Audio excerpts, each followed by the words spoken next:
What's interesting about tonight is that this 130 people have come to this fairly remote hall here in Brisbane on a night when they've been told in all the social media and some of the online newspapers that there's going to be terrible riots and disruption tonight, that all of these union thugs are coming and all of these angry, militant LGBT activists are coming. There was nobody misbehaving. There were some peaceful demonstrators at the front gate. Good on them. There was no trouble. And we've got to learn not to be so easily intimidated by those who would call us bad things, who would try and stop our meetings by frightening people away, those who, for example, intimidated the hotel in Sydney this week, where about 150 of us were due to meet leaders of various organisations. Now, they succeeded in having our meeting cancelled at that hotel.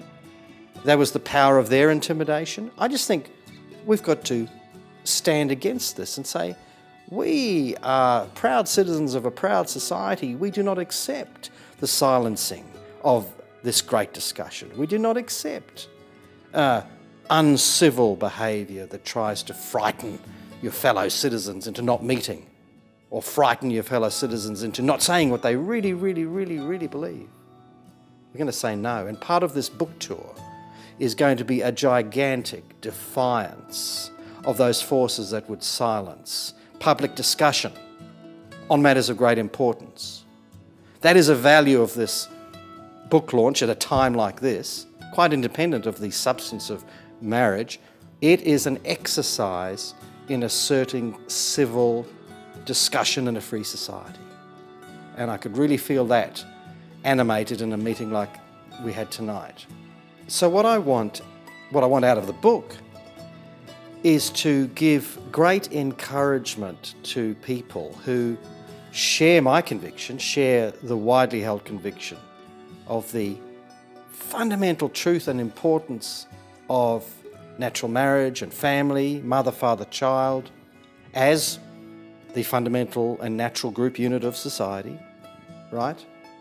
They know that this is deep and should not be changed, but they can't quite get the reasons to say that. They hear these arguments and they just need clear information to show why those arguments are actually false or very weak, how to just say, well, no, that's not the case. So they'll hear about inequality and they need to say, well, in fact, there is no inequality in the law's treatment of same-sex couples. They might hear claims that children of same-sex parents do just as well as married biological parents. Well, they don't. And a book like this will give the unequivocal demonstration in fairly simple ways that that is not the case. So what I'm saying is it should give the information people need, the powerful testimony of individuals in this book, whether it's gay men saying they don't support gay marriage, or children of same-sex households saying that they don't support same-sex marriage even though they love their lesbian parents. These are powerful stories.